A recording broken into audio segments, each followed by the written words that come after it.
खुलुमबाय स्टुडियोआव दं आं उदांस्रि मोसाहारि। गावनि रांजों बिरखां बर'आ लामा दालां मावफुंनानै होदों। नंगौ, नोंथाङा थारखौनो खोनादों। सेरफांगुरि हेल दैजों बोसोरफ्रोमबो बुखारजाग्रा गामिफोराव गोबाव सम संसार जाबोनाय माखासे गामिफोरनो लामा दालां मावफुंनानै होदों बिरखां बर'आ। सेरफांगुरिनि साहा हाग्रा ओनसोलनि साखाथियाव संसार जाबोनाय दावां बुथुवा गामि गफाफोरनि सुबुंफोरा बिपिएफनि मददगिरिफोरा रनजित बसुमतारी आरो बिरखां बर' बिथांमोननि नुजाथिनायाव गोबां सुबुंफोरा इउपिपिएलनि आदर्शखौ मोजां मोननानै गोबां जयेन जाफैदों। लोगोसे बे ओनसोलाव संसार जाबोनाय माखासे गामिफोरनो हागौमानि मानब सेवा संघनि बोसोनगिरि बिरखां बर' बिथाङा गावनि रां गारनानै लामा आरो साखाथिजों भुटान हाजोनिफ्राय बोहैबोनाय दैमानि साखाथियाव माथावरि खोनानै होदों, जाहाथे रायजो राजाफोरा दैबानाजों भुगिनांबाय थानायनिफ्राय रैखा मोननाय बायदि। लोगोसे बिथांनि बेफोरबायदि मदद होनायखौ ओनसोलनि रायजो राजाफोरा जोबोद गोजोननाय फोरमायदों खौरांनि गेजेरजों। उद्देश्यआ गोरिब मानसिफोरखौहाय एबा दुखुथिया बे गामिफोरखौ एसे बासायनायनि मिजिं लानानै दिनै बे खामानिखौ खालामनाय जादों। दिनै आं खोब गोजोननाय मोनदों बे दावां बुथुवा गामियाव फैनानै। बिथांमोनहा दिनैनिफ्राय माखासे दिन सिगां आंनिसिम एसे खावलायदोंमोन जे गावसिनाव हेल दैमाया बोसोरे उसिफाव फैनानै गावसिनि गामिखौ लोमजोबो आरो बिराद गथ' गथाय स्कुलाव थांनाय लोगोसे न'खर संसार जानायाव बिराद गोबां जेंनाजों बिथांमोना भुगिनाङो होननानै आंनिसिम खावलायदोंमोन। लोगोसे नैबे दा लामा जेखौ मावगासिनो दं बे लामाखौबो गोबां दुखु खस्थ' होबाय आरो बिसिनि हान्था मेलानि थाखाय बिराद गिदिर मोनसे जेंना। हायोबा बेखौ एसे मावनानै होनो आंखौ खावलायदोंमोन। 2024 निफ्राय 2025 मायथाइनि ड्रिम किन्डारगार्टेन प्रि स्कुल काम क्रिट सेन्टारनि मुं थिसननाय हाबाफारिया सोलिगासिनो दङ। दिनैनि दिनाव बे आंनि क'क्राझार सहरनि साखाथियाव थानाय एबा देबोरगाव बड'लेण्ड मुलुगसोलोंसालिजों नांजाबनाय गियानपुरियाव गोदानै ड्रिम किन्डारगार्टेन प्रि स्कुल काम क्रिट सेन्टार बेखेवदों।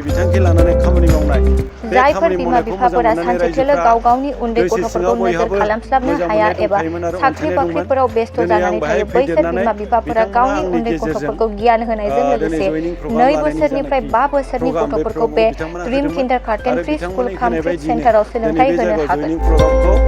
बे फरायसालियाव गासै सुबिदाखौनो फरायसाफोरानो मोनफुंनो हागोन। सुबिदाफोरनि गेजेराव दं fun learning, different types of co-curricular activities, as appropriate curriculum, sensory experience. बेनि अनगायैबो holistic development, safe and free learning environment, daily weekly activity record, nature corner, live CCTV security, emergency fire safety as well medical kit, air conditioning facility. Before सुबिदाफोरखौ गासै फरायसाफोरानो मोननो हागोन।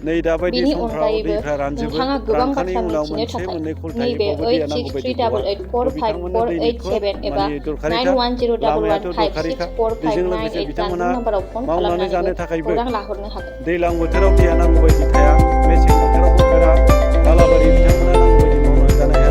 फारसेथिं बे गामियाव साख्रि बाख्रिनि सुबिदाबो दिनैसिम मोननाय नुनाय जायाखै। गोबां बर'नि आन्दलनावहाय 30-40 बिथांमोनहा आन्दलनाव नांथाबनानै बिनिफ्रायनो गोबां जोहोलाव दिनैसिमबो एक्स-एनडिएफबि दङ। बिथांमोनहाबो गोबां बोसोर आन्दलनाव नांथाबबोखानाय उनावहाय दिनै नांगौ बायदि जेबो सुबिदा मोननाय नुवाखै। आरो लोगोसे बिथांमोननि बे गामिया गोबां माने दुखु खस्थ'जोंनो भुगिनांनाय, नांगौ बायदि स्कुल मोनसे मोजां गैया आरो बिथांमोननि न'खरा 30-40 बोसोराव जेरैबायदि दं दिनैबो एखे थानाय परिबेसखौनो नुदों। बेनिखायनो आं दिनै गभर्नमेन्टनि दोलोनि इउपिपिएलनि सासे सदस्य जानानै आं दिनै खोब गाबखांनाय फैदों आरो आंल' लुबैदों जोंनि नैबे 3 बोसोर थांनायनि उनाव 2 बोसोर थाबोनाय जानाखि गभर्नमेन्ट, बे गभर्नमेन्टनि गेजेराव माबा मोनसे बिथांमोननि थाखाय मोजां सुबिदा खालामनानै होनो हायो नामा, बे जिनिसखौ जों अरायसम नाजागोन। आरो दिनैनि बे मेसेजआ जोंनि मानगोनां प्रमद बर' सारनिसिमबो अलरेडि सहैखाबाय आरो सिगाङावबो सहैखांखाबाय। बिथाङाबो नाजागोन हागौमानि बिथांमोनाव थानाय जायनाखि जेंना, बे जेंनाखौ सुस्रांनो थाखाय। आरो दिनै खोब गोजोननाय मोनदों।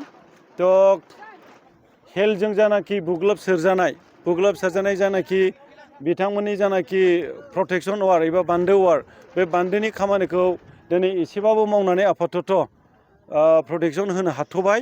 बेनि उनावहाय गभर्नमेन्टजोंबो जों अलरेडि रायज्लायगासिनो दंखायो। जोंनि वाटार रिसर्सनि EM उकिल मुसाहारि सार, बेजोंबो अलरेडि डिसकास खालामखाबाय। बेनोबो बे समस्यानि सोमोन्दै खिन्थाबाय। बिथाङाबो हागौमानि हेल्प खालामनायनि खोथा होदों।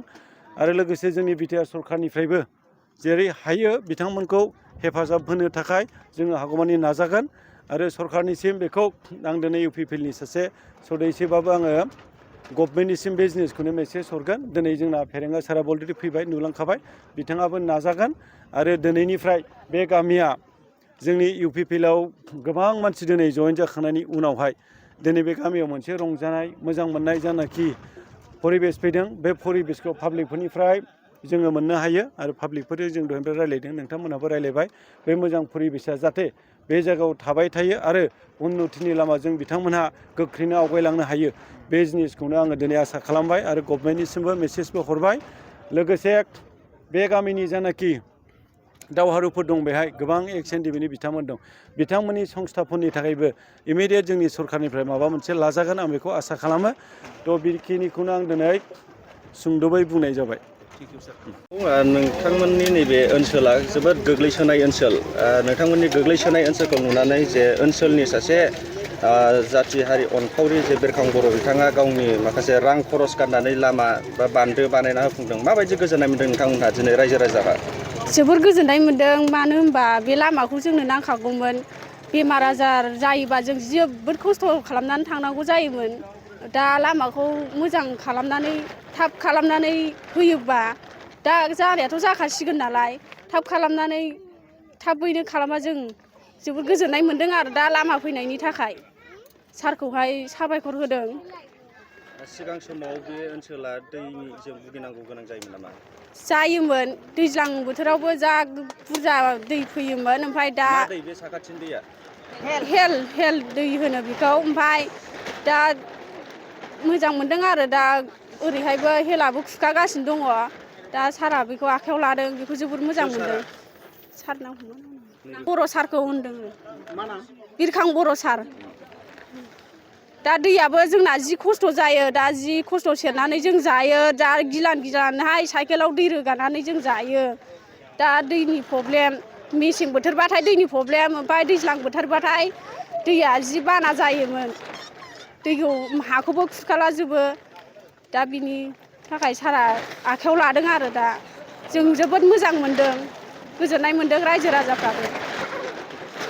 बिखुं सानाय हान्थु सानाय फाफ्लियाव सानाय साइटिका आर्थराइटिस नार्भजों सोमोन्दो गोनां बेराम जानायफोरनि थाखाय मोनसे मोजां खौरां बङाइगावआव थानाय यामाहा श'रुमनि साखाथियाव थानाय रेमेडिकस बरपारायाव फैगौ 19 खालार मंगलबार खालि डक्टर शम्भु कुमार सिंहआ फुंबिलिनि 10 रिंगानिफ्राय 5 रिंगासिम बेसेन नाङै सावस्रि सिबिथाय बादायाव नुजाथिफैगोन।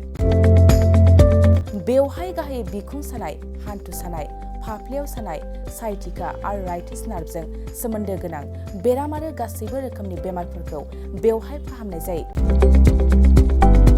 रेबथुम एबा मुं थिसननो थाखाय 100 रां लानाय जागोन। गोबां मिथिनो थाखाय 9954341429 आरो 7002153489 बे नाम्बाराव सुलाद लानो हागोन।